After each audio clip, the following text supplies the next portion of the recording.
Hi everybody, and thanks for joining me today. So as part of our ongoing series on making our practice more effective, today we're going to look at practicing with recording. Anytime that we are working on something with other people, either in a very small group all the way up to a full orchestra, practicing with a recording can be very helpful. You get to hear how your part fits into the rest of it. You get more practice in listening to the other people and basically helping yourself to put the whole thing together. So if you don't already have a recording of what you are working on, it's usually pretty easy to get what you need.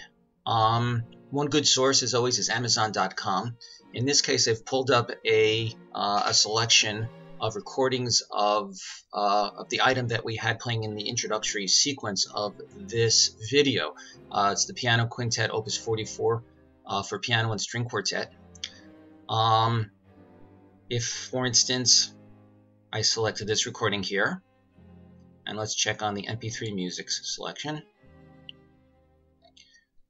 Now, the particular part that I was working on was this, the second movement of the piece, and if I wanted to, I could download it for about $1.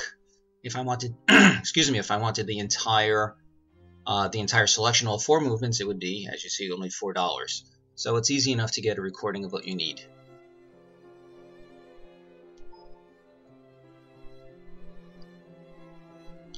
Once you have the MP3 files that you are interested in transferring to CD, it's easy enough to do so. If you're working in a Windows environment, simply go to the directory where you have those files, click on the ones that you want.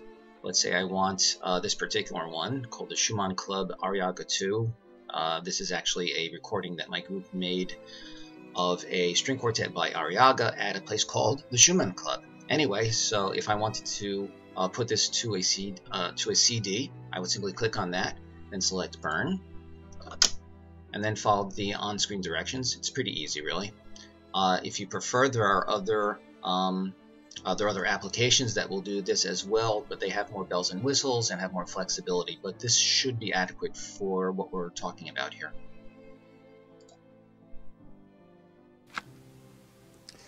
Don't be shy about picking up a stack of CDs like you see here. If you shop around and buy them in bulk, you can buy them very cheap. It's easy to find them for about 25 cents each. If you shop around, I'm sure you can do even better than that. Most recordings that I've used tune pretty closely to a concert A, so be sure that your instrument is tuned accordingly. There are 2 ways you can tune, of course. Actually, there are a bunch of ways, but my 2 preferred ways. One is to, here, let's get a close-up. I use one of these devices. I simply play a concert A and tune my instrument accordingly. The alternative would be to use one of these electronic units, making sure that each of your strings or your instrument is tuned to the correct pitch. So another great thing about practicing with recordings is that it helps to highlight areas that are perhaps not as mastered as you might have thought that they were. It may happen that you think you've got everything pretty well under control, but then while you're playing with the recording, a couple of spots not quite as smooth as you thought. Those are the spots that you need to go back and work some more. Let's face it, if you can play effectively with the recording, then you can do anything, right? It's not as though they can listen to what you're doing and adjust, and it's not as though you can follow the conductor there, right? So once you've mastered being able to play with the recording, chances are you're in good shape to be playing with the rest of your actual group. Well, I hope you found this of some use. I hope that you'll now take on this as an additional means to improve your practice time. I thank you for joining me again today, and I hope to see you again next time.